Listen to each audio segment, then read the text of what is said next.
नमस्कार दोस्तों, आपका स्वागत है इस YouTube चैनल में। यहाँ पर सुबह से शाम तक की हर खबर पल पल की बताई जाती है, तो YouTube चैनल को सब्सक्राइब करें लाल बटन को दबाकर और घंटी के बेल आइकन को जरूर दबाएं ताकि हर वीडियो डालें उसकी सूचना आप तक पहुँच सके। नमस्कार, इस वक्त की ताजा ब्रेकिंग न्यूज है। बीजेपी ने जारी की उम्मीदवारों की दूसरी लिस्ट। संबित पात्रा को पुरी से टिकट। भाजपा ने लोकसभा चुनाव को लेकर उम्मीदवारों की दूसरी लिस्ट जारी कर दी है। इससे पहले बीजेपी ने 184 उम्मीदवारों की पहली लिस्ट जारी की थी।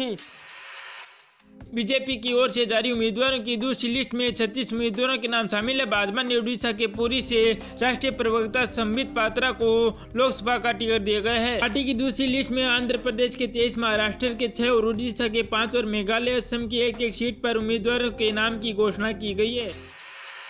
बीजेपी ने लोकसभा उम्मीदवारों की लिस्ट के साथ ही आंध्र प्रदेश विधानसभा चुनाव के लिए 51 और उड़ीसा विधानसभा चुनाव के लिए 22 उम्मीदवारों की घोषणा की है। साथ ही भाजपा के मेघालय के सिलसिला विधानसभा क्षेत्र में उपचुनाव के लिए भी एक उम्मीदवार की घोषणा कर दी है।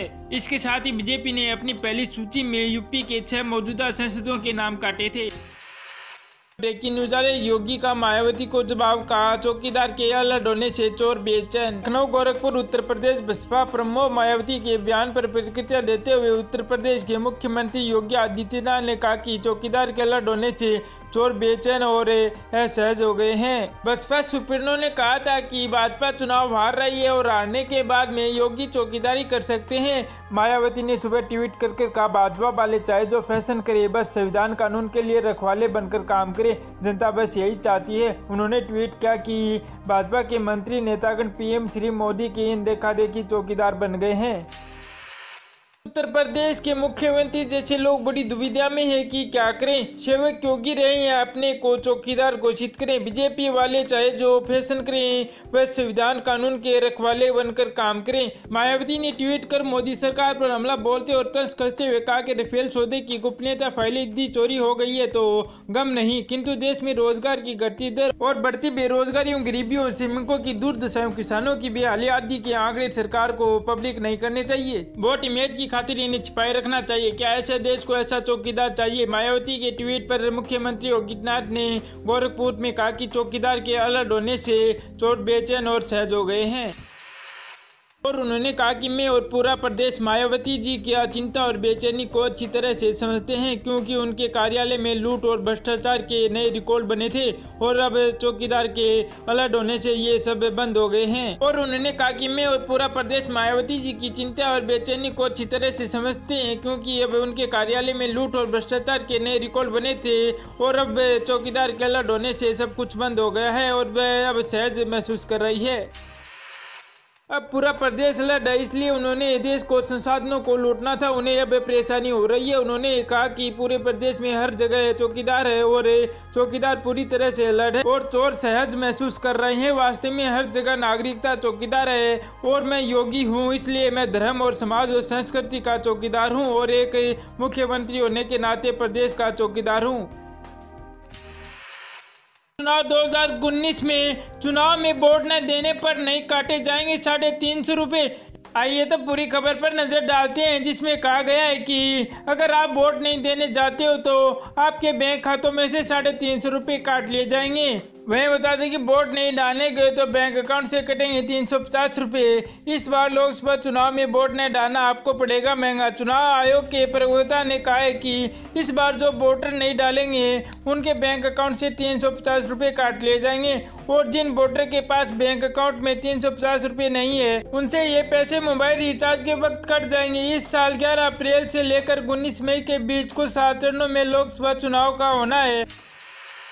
दिल्ली से प्रकाशित होने वाले दैनिक अखबार नव भारत के टाइप की है। अखबार ने होली के मौके पर इस खबर को प्रकाशित किया था। वेबसाइट पर इस लेख में ऊपर लिखा हुआ है कि इस खबर में कोई सच्चाई नहीं है, ये एक मजाक है। कोई वोटर इस संदेश के लिए कोर्ट ना जाए, इसको ध्यान में रखते हुए आयोग ने पहले से ही कोर्ट से मंजूरी ले ली है। इसके खिलाफ याचिका दायर नहीं हो सकती। चुनाव आयोग ने वोटर्स पर जुर्माना लेने के लिए कोर्ट से कोई मंजूरी नहीं ली है और न ही इसके लिए कोई आदेश दिया गया है। ये अखबार द्वारा किया गया एक मजाक है। अगली खबर आ रही है, क्रिकेटर गौतम गंभीर हुए बीजेपी में शामिल, लड़ सकते हैं चुनाव। क्रिकेटर गौतम गंभीर बीजेपी में शामिल हो गए हैं। गंभीर देश भर में राजनीतिक मुद्दों पर लगातार अपने विचार करते हैं। गौतम गंभीर वित्त मंत्री अरुण जेटली और कानून मंत्री रविशंकर प्रसाद की मौजूदगी में बीजेपी की सदस्यता ली।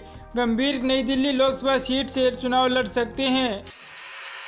बिहार में महागठबंधन के बीच में सीट का बंटवारा। वहीं बात करें तो बिहार में विपक्षी दलों के महागठबंधन में सीट बंटवारे को लेकर पिछले कई दिनों से चल रही खींचातान पर आज वहीं विराम लग गया। महागठबंधन ने सीट बंटवारे की घोषणा करते हुए कहा कि राजद 20 सीटों पर अपने उम्मीदवार उतारेगी। महागठबंधन के नेताओं ने यहाँ एक संयुक्त संवाददाता सम्मेलन सीट बंटवारे की घोषणा करते हुए कहा कि बिहार की 40 लोकसभा सीटों में से राजद जहाँ 20 सीटों पर अपने उम्मीदवार उतारेगा, वहीं कांग्रेस को 9 सीटें दी गई है। अन्य घटक दलों में राष्ट्रीय लोक और समता पार्टी और रासोल सपा को 5 सीट और हिंदुस्तानी आम मोर्चा और हम और विकासशील इंसान पार्टी और वीआईपी को 3-3 सीटें दी गई है। भाकपा माले को राजौल कोटा से 1 सीट दी गई है।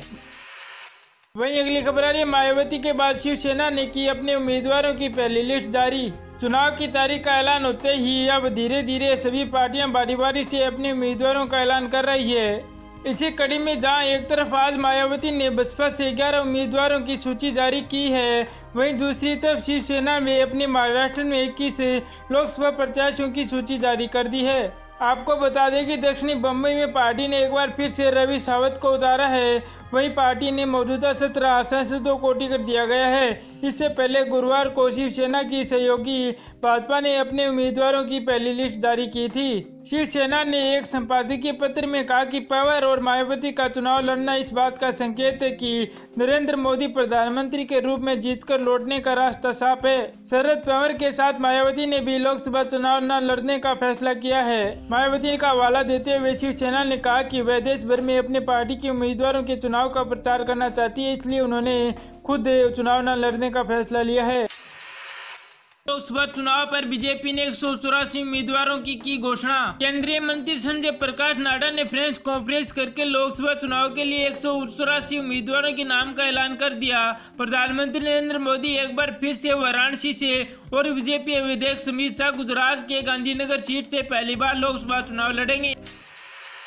वहीं गृह मंत्री राजनाथ सिंह अपनी पुरानी सीट लखनऊ से चुनाव लड़ेंगे, जबकि नीतीश गडकरी भी नागपुर से चुनाव लड़ेंगे। इसके अलावा स्मृति ईरानी एक बार फिर से कांग्रेस को गठ कहे जाने वाले अमेठी राहुल गांधी को टक्कर देती नजर आएगी। गाजियाबाद से बीके सिंह और बागपत से सत्यपाल सिंह और मथुरा से हेमा मालिनी को टिकट दिया गया है। राजस्थान के जोधपुर से गजेंद्र सिंह शेखावत, बीकानेर से अर्जुन मेघवाल और झालावाड़ से दुष्यंत सिंह को लोकसभा टिकट दिया गया है। जबकि पश्चिमी बंगाल से बीजेपी प्रमुख दिलीप घोष मंदीपुर से केंद्रीय मंत्री बाबू सयो आसनसोल से चुनाव लड़ेंगे। हालांकि बीजेपी की पहली लिस्ट में भाजपा के संस्थापक और बुलंदियों तक पहुंचाने वाले लालकृष्ण आडवाणी का टिकट काट दिया गया है। उनकी जगह गांधीनगर सीट से अमित शाह चुनाव लड़ेंगे। मायावती ने कहा, देश और जनहित में मैंने चुनाव न लड़ने का लिया फैसला। बहुजन समाज पार्टी अध्यक्ष मायावती ने कहा कि देश और जनहित में उन्होंने ये फैसला लिया है कि वह फिलहाल लोकसभा चुनाव नहीं लड़ेगी। मायावती ने कहा कि उम्मीद है कि उनकी पार्टी के सभी कार्यकर्ता उस फैसले का स्वागत करेंगे।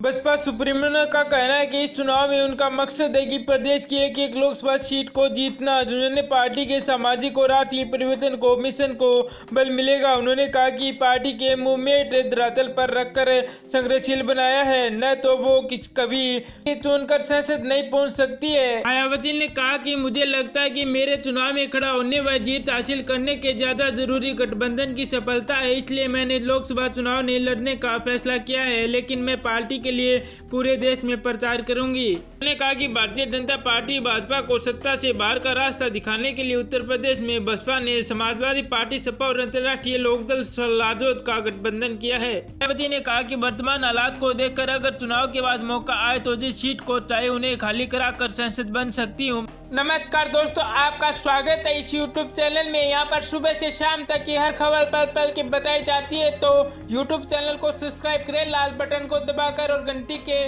बेल आइकन को जरूर दबाएं ताकि हर वीडियो डालें उसकी सूचना आप तक पहुँच सके।